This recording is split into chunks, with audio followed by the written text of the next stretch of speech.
김용민 의원님 이슈부터 좀 가보겠습니다. 네. 기권표를 던졌습니다. 그 소중한 한 표, 왜 기권표를 던지셨습니까? 그 며칠 전에 제가 이 방송 나와서 중계를 굉장히 강조 강조하고 많이 하셨어요. 기억나시죠? 예. 네. 그 이유가 있었습니다. 네. 사실은 중계가 날아갈 분위기였어요. 계속 아, 당 내에서는 그래요? 위헌 시비를 가지고 계속 문제 제기가 있어서 아, 이게 중계가 날아갈 것 같아서 제가 특별히 더 강조하고 들어갔어요. 중계는 진짜 중요하다. 아, 그랬어요. 그래서 힘을 실어달라고까지 제가 말씀드렸었어요. 아, 네. 기억나실지 모르겠지만. 그래서 저는 의원님한테 나는 뒤통수 맞은 느낌이었어요. 솔직히 말씀드리면. 아, 왜요? 왜냐하면 이렇게까지 얘기를 했잖아 우리끼리는. 네. 근데 합의안에서는 그 조건부를 완전히 격화시켜 버리니까 뒤통수 맞은 느낌을 들죠. 그 합의안을 제가 하지 않았죠. 저는 그걸 지키려고 얼마나 애썼는데요. 네. 그날 하루 종일 법사위 했어요. 네, 저희 법사위 했고 저녁까지. 네, 아무튼 근데 제가 왜 그 부분을 기권을 했느냐? 제가 이제 제안 설명도 했었는데요. 제가 제안 설명한 건 법사위 처리한 원안을 제안 설명한 거고요. 거기에 대한 수정안을 본회의에서 제출을 하면 수정안을 먼저 표결합니다. 그리고 수정안이 통과가 되면 우리 원안은 표결을 안 해요. 그러니까 제 입장에서는 먼저 표결한 중개 의무가 완화된, 약화된, 약해진 이 법을 네. 도저히 용납할 수 없다 해서 기권을 한 거죠. 근데 아까도 뭐 위헌 시비 잠깐 얘기 나왔고 당내에서도 있었다라고 하는데 네. 법사위 법안 심사할 때 법원 행정처장이 네. 저희가 수정해준 부분에 대해서 수용했습니다. 그러니까 사실상 법원이 위헌이라고 하면서 시비를 처음에는 문제 제기를 했지만 나중에 저희의 수정안을 법사위 통과안을 수용했어요. 아, 그랬어요? 예, 그거는 기록에도 있고 영상에도 남아 있습니다. 그래서 수용했기 때문에 위헌 논란은 적어도 법사위에서는 해소가 됐다라고 평가해서 저희가 그 안을 강력하게 주장했죠. 그러셨구나. 그래서 이번에 통과된 안과 그럼 기존의 안에 뭐가 차이가 있냐? 사유가 좀 더 늘어난 것 같지만 결정적인 차이는요. 이번에 통과된 안은 법원의 판사가 그냥 결정하면 다 비공개할 수 있습니다. 중계 다 안 할 수 있어요. 네. 사유를 예를 들면 국가안보야라고 아무거나 다 국가안보 걸면 돼요. 지금 내란 사건은 대부분 다 국가안보랑 연결돼 있거든요. 네. 이번에 그 통과된 안 다시 한번 좀 올려주시겠습니까? 네. 네, 계속 설명해 주세요. 그런데 네. 기존의 저희 법사위 원안은 뭐가 돼 있냐면 법원의 재판장이 결정은 하지만 혼자 단독으로 결정 못합니다. 검사와 그 다음에 피고인이 동의할 때만 비공개 결정을 할 수 있게 놨어요. 다시 말해서 특검이 반대하면 비공개 못하게 만들어놨습니다. 무조건 해야 되는데. 그렇죠. 그게 있었어. 사유가 한 개냐 사유가 세 개냐가 중요한 게 아예 아니고 다르네. 재판장이 혼자 단독으로 마음대로 비공개할 수 있느냐 중개 금지시킬 수 있느냐 아니면 특검의 동의를 얻어서만 중개를 안 하게 할 수 있냐 이 차이가 결정적인 특검은 차이입니다. 그것에 대해서 동의하지 않죠. 중개를 뭐 그렇겠죠. 중개에 대해서 동의하겠죠. 그거 엄청 그런 큰 차이네. 장치를 좀 넣어놓은 거예요. 그래서 네. 예를 들면 지금 노상원 재판이 막 비공개 다 되고 있죠. 그럼 중개 또 하나도 안 시킬 겁니다. 같은 이유로 다 중개 그렇겠죠. 할수 있죠. 예. 그런데 저희가 원안을 통과시켰으면 특검이 동의하지 않는 한 다 중개해야 됩니다. 이거 결정적인 차이가 있는 난 거예요. 그거는 몰랐네. 그러니 제가 찬성을 할 수 없고 기권할 수밖에 기권을 없지 하셨던 않습니까? 거구나. 그 원 발의자이고 그 처리를 했던 법사위 간사로서 항의 표시로 기권을 했던 것입니다. 그래서 나는 이 기권이고 이놈 내가 잡아가지고 내가 끝까지 내 추적한다 했는데 김용민이더라고. 재판하다 보면 국정원 직원이나 국정원 직원 비슷한 사람 혹은 군 관계자 나오면 다 비공개합니다. 그러니까 내란 재판 전체가 다 비공개고 중계가 안 돼 버릴 수 있어요. 그리고 이게 생중계는 아니에요. 우리 탄핵 재판 중계 받잖아요. 윤석열. 그게 생중계 아니었지 않습니까? 녹화. 예. 똑같은 방식입니다. 이것도 녹화. 그래서 카메라를 앞에 뒤에 양옆에서 4대 정도 설치해서 중계를 하는 것을 기획을 하고 있었죠. 네, 거기까지 나갔는데 모르겠습니다. 그 뭐 앞으로 지기현 재판부가 이 부분을 다 이제 비공개로 다 돌려버릴지 어떨지 모르겠지만 지금 심히 걱정되는 상황이죠. 네, 근데 이제 어쨌든 개정안은 그 본문이 의무 규정으로 되어 있기 때문에 지기현 재판부가 이 법이 개정안이 지금 통과돼서 적용이 되면 당연히 본문에 따라 의무적으로 중개해야 합니다. 네. 다만 이제 단서에 따라서 이제 비공개하겠다고 본인이 결정할 수는 있는데 네. 원칙은 공개하여야 한다. 이렇게 의무 규정은 지금 통과가 된 것입니다. 네. 만약 공개가 안 되면 이 내란 수괴들과 이 내란 공범들이 뻔뻔한 답변하고 네. 그래도 내버려 둘 거 아닙니까? 우리 국민들이 지금 그렇게 하고 있어 지금. 감시를 해야 되는데. 맞아. 그래도 이거 역사에 남겨야 되거든요. 그 그렇지. 뻔뻔한 장면들을. 맞아. 맞아요. 그리고 네. 기회를 훼손시켰던 범죄이니까. 아, 요즘 아쉽게 느껴지는데 또 이제 지도부에서는 이것도 위헌십이 걸리면 이 재판도 또 중지되고 이제 그런 게 조금 부담이 있었던 것 같긴 합니다. 네, 뭐가 옳다고 뭐가 그러다 뭐 실드 뭐 이런 거 아닙니다. 네, 뭐 네. 그런 이제 대변하는 아니 대신 전해드리는 겁니다. 대변 아니에요. 네, 대변 아닙니다. 전해드리는 네, 전해드리는 겁니다. 겁니다. 네. 그래서 이제 기권을 하셨다라는 것. 네. 이렇게. 아 그리고 아까 송원석 잠깐 얘기하셨는데 송원석이 아유 진짜. 가만둘 수 없죠. 네. 그 많이들 기억 못하시겠지만 저도 노상원 수첩의 A급 수거 대상으로 들어가 있었던 사람입니다. 예. 다시 말해서 내란 목적 살인 예비 음모의 피해자예요. 저도. 걔들이 실행했으면 내란 목적 살인으로 당했겠죠. 살인 그렇죠. 당할 네. 피해자이기 때문에 살인 목적 살인 예비 음모의 피해자입니다. 네. 피해자로서 송원석을 고소할 생각이에요. 특검에. 오, 송원석을요. 저희가 이번에 통과시킨 내란 특검법, 뭐 3특검법 마찬가지지만 관련 사건에 고소 고발한 사건도 특검에서 수사할 수 있게 만들어뒀습니다. 아, 그래요? 네. 그래서 오. 특검법이 새로 개정된 게 공포가 되면 고소할 예정입니다. 피해자로서. 야, 송원석. 이거 너무 반가운 소식입니다. 네. 네. 이거는 무슨 뭐 개인적인 복수심이 아니고 그럼요. 너무나 자연스러운 네, 고소입니다. 맞아요. 네. 맞습니다. 자, 그리고 박은정 의원님 오늘 오랜만에 오셨는데 박은정 의원님이 이제 그동안에 언론에 뭐 여러 가지 자료들도 제공하면서 네. 보도가 된 건들이 많죠. 그거 간단하게 한번 더 정리해 주실 수 있을까요? 그 일단은 이제 강아지 어. 그 윤석열 접견 당시에 이제 깜빵 안에서. 네. 강의구 부속실장이 핸드폰 들고 갔다는 거 아니에요? 네. 그게 형 집행법 위반이거든요. 네. 그 징역 3년 이하의 굉장히 중대 범죄인데 아. 그게 적발돼 가지고 뭘 보여줬냐고 이제 적발 당시에 보니까 이제 강아지 부분이 나왔어요. 맞아요. 그래서 사람들이 그러면 국민들을 향해서 총부리를 겨눈 이 내란 수괴가 그럼 국민은 강아지보다 못하다는 맞아. 것이냐. 실제 그렇죠. 더 분노하셨거든요. 네. 그런데 이 강아지 문제가 강아지뿐만이 아니라 저는 이 강의구 이 폰을 압수수색해가지고 강아지만 보여줬는지 아니면은 핸드폰 통화를 하게 했는지 뭔가 문자를 하게 했는지 이런 부분들에 대해서도 더 추가적으로 수사가 진행이 돼야 된다. 네. 이렇게 저는 생각을 하고 있습니다. 그리고 윤석열이 자기가 제가 CCTV 봤잖아요. 지금 법사위에서 네네네. 가가지고 네.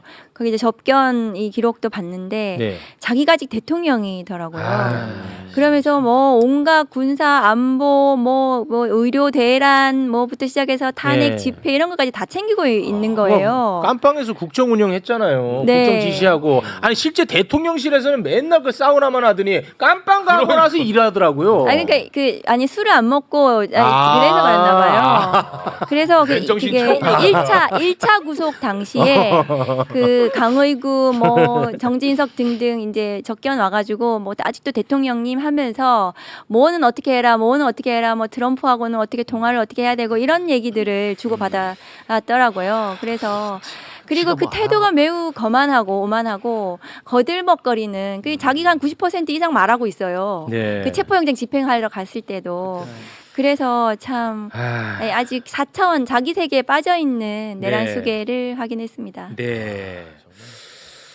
그 우리 그 검사 출신 박은정 의원님 나오셨으니까 요 얘기 잠깐 좀 하고 본론으로 좀 들어갈게요. 네. 그 이영림 검사 윤석열 그 탄핵 심판이 한창일 때 헌법재판소를 향해서 망언을 했던 거 다시 한번 살펴보겠습니다. 그 당시에 춘천지검장. 네, 춘천지검장이었습니다. 자, 지난 2월에 헌재를 향해서 일제시대 일본인 재판관보다 못하다. 저런 망언을 와, 했던 자입니다. 맞아, 기억납니다. 근데 이 자가요 특검을 향해서 이번에 또 망언을 했습니다. 네. 한번 살펴볼까요? 자, 9월 11일에 검찰 내부망 2%의 글을 올렸는데 내용이 출석을 거부하는 전 대통령을 상대로 강제력을 동원해가며 물리력을 행사하는 것은 독직 폭행의 소지가 다분한 불법 행위가 될 수 있다. 와, 얘네들은 독직 폭행 좋아해. 그러니까요. 지들이 무슨 수사 대상자가 되면 무조건 독직 폭행이야. 아, 아니 그 지들은 그럼 그동안에 어떻게 그 체포영장 집행했나 궁금해. 그러니까요. 그러니까 이 사람이 얼마나 생각 자체와 시각이 편향돼 있는지를 알 수 있는 대목이 하나가 더 있거든요. 네. 그것까지만 보겠습니다. 자, 세계 특검을 굴리면서 특수수사에서 나름 역량을 인정받는다는 인력 차출해 갔음에도 불구하고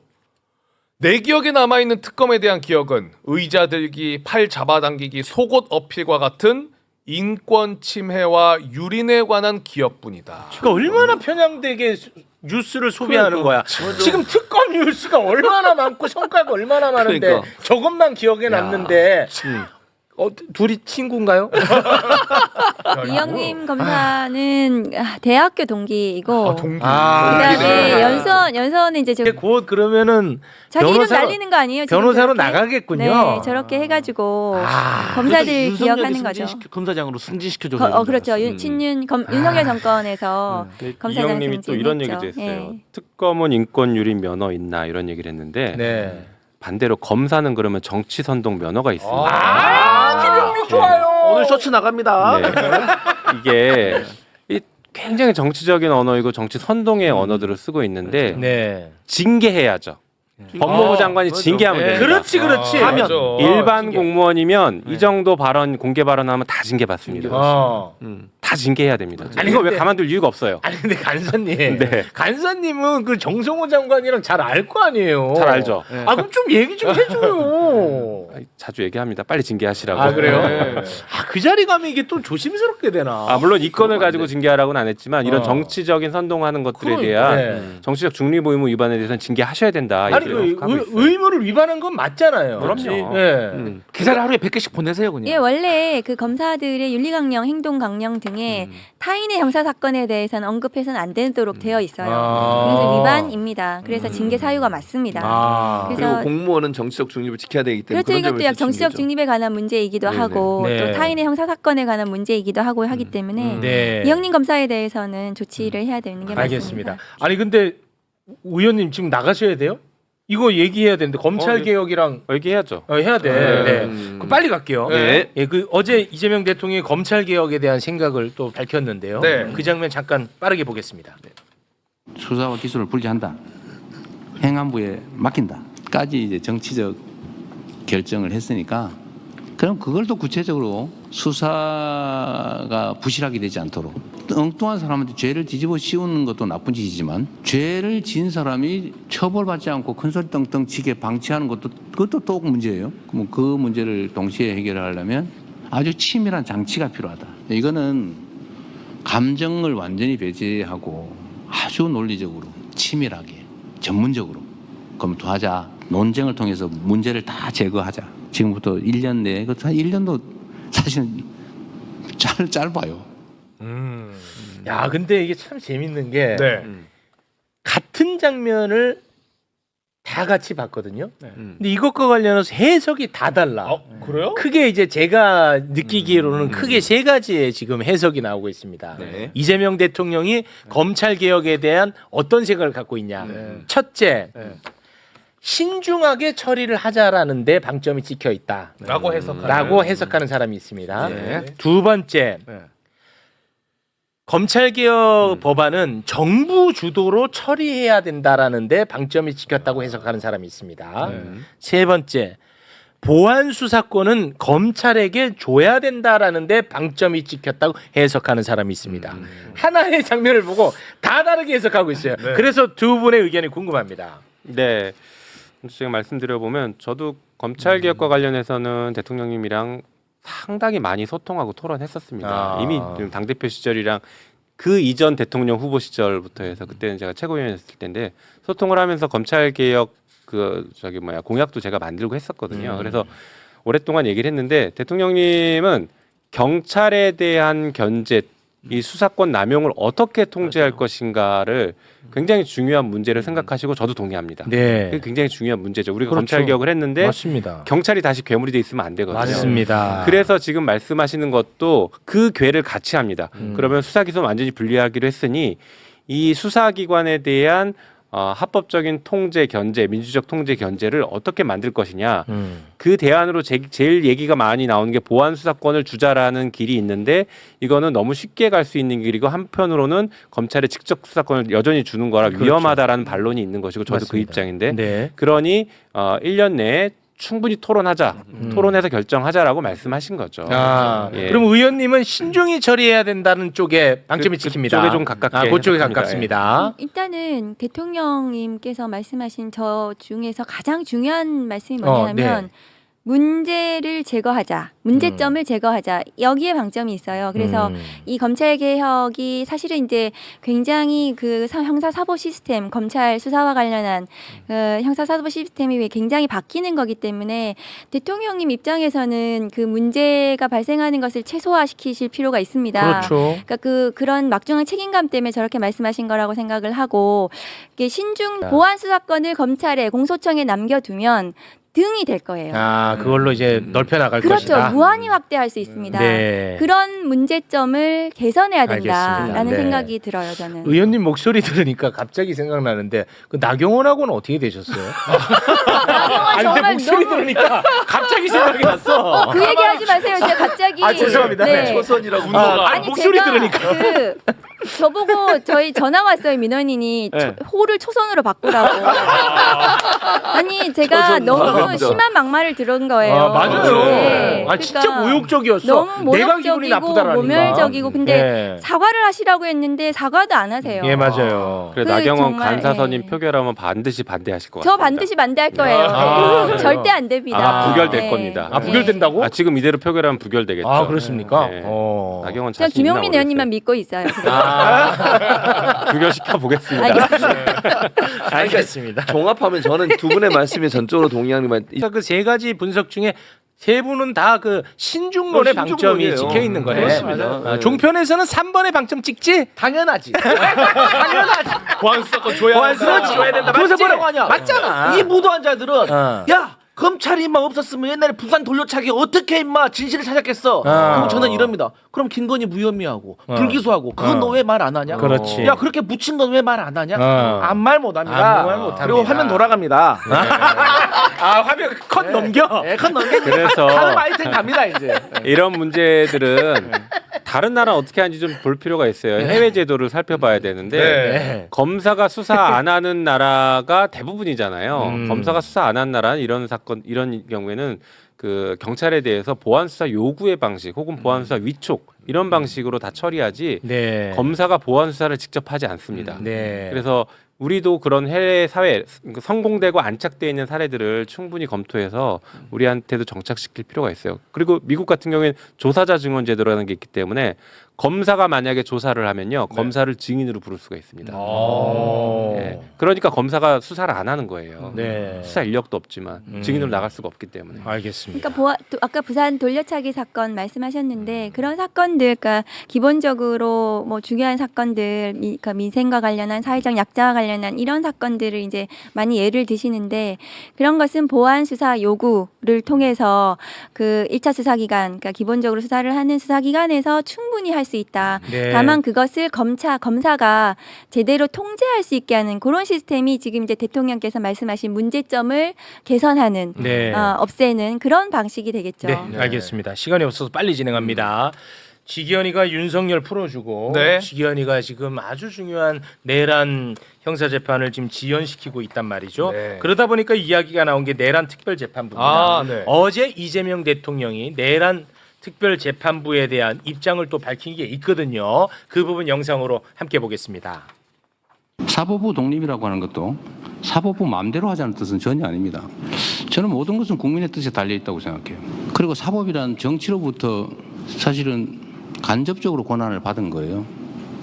근데 이 어느 날 전도됐습니다. 정치가 사법에 종속됐어요. 이거 위헌한 나라가 됐습니다. 위헌 얘기하던데 그게 뭐 위헌이에요? 헌법에 그래 돼 있죠. 판사는 대법관이 임명한다. 대법원을 최종심으로 한다. 그렇게 돼 있어요.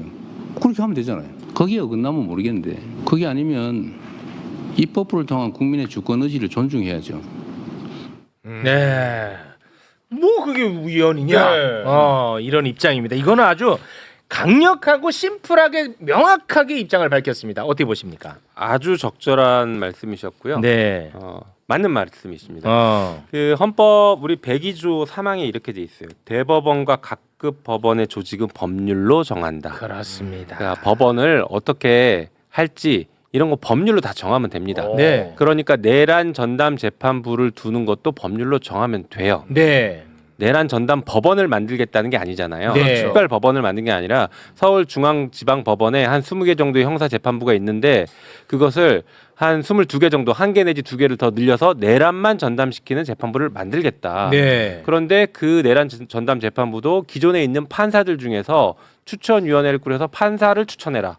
그러면 추천된 사람을 대법원장이 임명하죠. 임명하거나 네. 아니면 거기에 이제 인사이동을 시키면 되죠. 만들고 인사이동 시키는 걸 대법원장이 해주면 됩니다. 그렇습니다. 이게 무슨 문제입니까? 그 위원 이건 늘상 아무리 하는 봐도 건데요. 100번 1000번 양보해도 나는 위원이란 단어가 왜 들어가는지 모르겠어요. 예를 들면 대형 사고가 터졌어. 그러면 대형 사고를 전담하기 위해서 법원에서 급하게 대형 사고 전담 재판부를 만듭니다. 또 똑같아요. 추천위원회는 누가 들어가죠? 추천위원회는 현재 법에는 뭐 정치권도 들어가 있긴 한데 그 부분은 논의 과정에서 정치권 빠지는 것도 저는 필요하다고는 보고 있습니다. 그래서 그 부분은 가장 공정하고 객관적으로 보일 수 있는 방법들을 찾으려고 해요. 그런 내용이 나오자마자 바로 좀 보내줘야 돼. 왜냐면 종편에서 싸워야 되거든요. 아니 정부에서도 어. 추천위원회 분명 너희 민주당이 또 들어가서 너희 마음대로 할까 그렇게 공격을 하거든요. 이게 어제 제가 같은 데 출연했거든요. 우리 그 의원님? 사법부의 독립이 성역이 아니에요. 네. 사법부의 독립은 헌법과 법률과 양심에 따라서 법관이 재판을 하면 되는 것인데 그 재판부의 구성, 그러니까 법원의 구성과 관련해서는 법원조직법 법률에서 구성하도록 되어 있습니다. 그래서 그 조희대 대법원장이 사실은 지난 공직선거법 사건에서 파기환송을 통해서 대선에 개입하려고 한 사법 쿠데타를 네, 그거는 일으킨 의혹을 받는 예. 이런 일들이 있었잖아요. 그리고 지기현 재판부, 그다음에 서울중앙지법 지금 영장재판부 이런 이 재판에 내란 뭐 지금 그 특검과 관련된 재판과 관련해 가지고 국민적 불신이 있습니다. 그래서 이번에 그 서울중앙지법에 뭐 부패 전담 재판부도 있고, 그러니까 여러 가지 그 재판부들이 있는데 그 중에서 추가해서 이 재판부를 구성하는 것에 대해서 공정하게 조희대 대법원장이 공정에 구성할 수 있도록 법으로 만들겠다는 거거든요. 이것은 네. 전혀 위헌 시비가 날 일이 없습니다. 그렇습니다. 근데 오늘 그 대법원장이 또 조희대. 네, 제가 그럼 한번 보겠습니다. 무슨 본인이 윤석열입니까? 네, 이거 잠깐 왜? 보고 가겠습니다. 네네, 자, 잠깐 보고 가겠습니다. 조희대는 꼭 이렇게 큰 이슈 터지면은 출근길에 꼭 기자가 있고 그 질문을 또 받고 질문에 답을 해. 대법원 앞에 공교로워. 항상 기자가 있는 건 아니죠? 너 본 적 있어? 나 못 봤어. 이런 문제가 생길 때마다 어떻게 나는 이렇게 하는 건지 나 이 시스템을 이해가 잘 안 가는데 아무튼 조희대 오랜만에 함께 보겠습니다. 대법원장님 질문 좀 드리겠습니다. 내란 재판부에 대해서 위헌이 아니라고 하시는 대통령의 입장에 대해서 어떻게 좀 보십니까? 종합적으로 우리가 대부분에서 검토를 하고 있습니다. 사법부는 입법부가 설정한 구조 안에서 논의해야 된다라는 또 대통령의 입장에 대해서 저희가 국회를 다 입법 과정에서 대부분의 의견이 반영되도록 국회하고 협의하고 설득하고 그걸 하고 있습니다. 국회는 입법 절차를 추석 연휴 전에 끝내겠다 이런 방침도 있는데 이 속도에 대해서는 어떻게 보십니까? 그래서 저희들도 이제 그런 국회가 구체적인 절차를 밟고 있고 국정감사를 앞두고 있었습니다. 법원장 회의를 통해서 법관들 의견을 한번 들어보려고 합니다. 국회가 뭐 이런 얘기할 때 우리 가만히 있지 않겠다 이런 얘기거든. 지금 되게 약간 서들 넘는 말씀이지 않나. 그러니까 국회가 입법을 하는데 대법원의 의견을 반영을 이제 할 필요는 있지만 네. 그 무조건 대법원이 시키는 대로 입법을 하는 것은 아니거든요. 그렇죠. 그런데 그 대법원에서, 그러니까 법원에서 하는 사법부에서 하는 모든 것에 대해서 터치하지 말라 이렇게 하는 건 좀 곤란하죠. 네. 그리고 조희대 대법원장 본인이 윤석열도 아닌데 왜 도어 스태핑 저렇게 이 정치적인 뭐 그 정치권에서 하고 있는 이 건에 대해 사법 개혁과 관련해서 의견을 저렇게 하시는 것은 적절하지 않고 저 비슷하게 또 최근에 노만석 노만석 대검 차장이 노만석이 진짜. 도어 스태핑 하고 있어요. 그래서 제가 어제 정성호 장관한테도 말씀드렸는데 제발 판사와 검사들은 이 정치권에서 하는 것에 대해서 뭐 내부적으로 의견을 내실 수는 있죠. 그런데 네. 저렇게 어디 밖에다 대고 무슨 그 오해를 일으킬 만한 저런 운동은 하시지 않는 게 좋겠다. 네. 그런 생각이 들어요. 그거 저거 잘하던 사람이 윤석열이고 윤석열 어떻게 됐어요 지금? 그 네. 대통령 되고 결국은 내란 이렇게. 그리고 했잖아. 조이대는 12월 4일이나 저렇게 얘기 서서 똑바로 하고 그렇지. 하던지. 그때 했으면 내 인정. 그러니까. 그때는 그 입국 단 아유 진짜. 쓱 들어가 버리더니. 하여튼, 네 그러니까 맞습니다. 매우 오만한 태도죠. 저런 저 태도가. 조이대 때문에. 그리고 지금 사법개혁이 국민들께서 필요하다라고 굉장히 공감대가 높은데 사법개혁의 원인을 제공한 사람이 조이대입니다. 네. 조이대를 보고 그 전원 합의체를 맞아요. 보고 아 진짜 사법개혁 해야겠구나. 아니, 로그 기록 아직도 안 주고 있어요. 로그 여신. 로그 여신입니다. 정말 가만두면 안 되겠구나 이렇게 국민들을 화가 나게 한 장본인이기 맞아요. 때문에 사법개혁의 시작은 조이대의 사퇴라고 저는 봅니다. 네. 근데 뭐 사퇴를 안 하니까. 아, 미치겠습니다, 진짜. 자, 그러면 두 분과는 여기서 또 인사를 나누도록 하겠습니다. 두 분 혹시 뭐 꼭 해야 되는데 못 하신 말씀이 있으시면 끝으로 한 말씀 부탁드리겠습니다. 저부터 네네, 하면 의원님. 네. 김건희 특검법 있잖아요. 네네네. 저게 이제 이번에 조금 연장은 됐지만 네. 사실은 김건희 특검 수사 대상이 방대해요. 네. 그리고 지금 국민적 의혹이 있는 것에 대해서 규명이 많이 안 되고 있고 뭐 새로운 게 너무 많이 나오고 있잖아요. 너무 많아. 그럼 무슨 나토 뭐 3종 세트인 줄 알았는데 네, 7종 세트 7종이야. 이러고 예. 그래서 김건희 특검법은 이번에 특검법이 개정이 돼서 통과됐지만 저는 그 특검 이번에 개정 통과된 그 특검이 종료가 되더라도 다시 한 5개월 정도는 더 연장해서 끝까지 가야 된다. 왜냐하면 이번에 잡힌 이기훈이 뭐라 그랬냐면 특검 이거 끝날 때까지만 피해 다니면 맞아요. 돼 이러고 도망 다녔다는 거예요. 맞습니다. 근데 이 김건희 특검 관련 의혹된 사람들도 전부 그러고 있을 거예요. 이거 특검 끝나기만 하면 돼. 아. 근데 너무 많거든요. 네. 이거를 밝혀내는 것이 정의가 바로 서는 거기 걱정이네. 때문에 저는 김건희 특검은 끝까지 가야 된다. 끝까지 네. 파헤치고 그 단죄해야 된다. 그래서 특검에 대해서 저는 이 특검 끝나더라도 저는 더 연장해야 된다고. 네. 저는 그런 생각하고 그러니까 만약에 있어요. 그 특검 수사 기간 동안에 수사를 못 할 수 있잖아. 그럴 수 있지. 그러면 이게 국수본으로 넘어가는데 네. 특검이 국수본에 대한 지휘권, 수사 지휘권을 이번에 삭제를 했어요. 아, 그럼 기간 끝나면 아예 끝나버리는 끝이야 거네. 이제 특검은. 아하. 이번에 그 개정안에 그게 들어가 있더만. 아. 예. 이건 기권 안 했어요? 그건 이제 공통된 건데 그거는 네. 뭐 김건희 특검은 제가 찬성했습니다. 아, 이건 괜찮아요. 네. 그 이럴 땐 또 관대하시네. 저는 이게 좀 불편하던데. 네. 뭐 셋 다 기권할 수는 없어서 제가 예. 전 마지막으로 저 하나 말씀드리면요. 그 정부조직법을 우리가 9월 25일 날 처리하겠다라는 입장인데 그때 같이 처리돼야 될 법이 검찰청 폐지법입니다.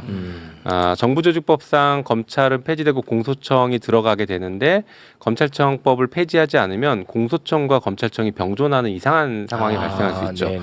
그리고 실제적으로도 필요성이 있는 게 어떤 제도, 그러니까 어떤 청이 폐지가 되면 정부기구가 폐지가 되면 그 직원들을 어디로 보낼까를 논의를 해야 됩니다. 네네네. 실무를 착수해야 돼. 그래서 심사위원회, 직무평가 심사위원회 같은 것들을 둬서 각각의 직원들에 대한 직무평가를 해서 이 사람들을 데리고 갈지 혹은 어디로 보낼지 이런 것들을 평가를 해야 됩니다. 그 평가 시간이 상당히 걸릴 수 있으니 네. 이번에 검찰청 폐지법을 같이 처리해서 뭐 실무 절차를 지금부터 착수해야 된다고 생각합니다. 네, 알겠습니다. 검찰청 폐지와 관련해서는 국민이 압도적으로 국민들이 네. 폐지에 찬성하고 그렇습니다. 있어요. 예. 네. 빨리 통과돼야 된다고 생각합니다. 그렇습니다. 자, 오늘 함께해 주신 두 분과 여기서 인사 나누겠습니다. 김용민 의원님, 박은정 의원님 두 분 대단히 고맙습니다. 감사합니다.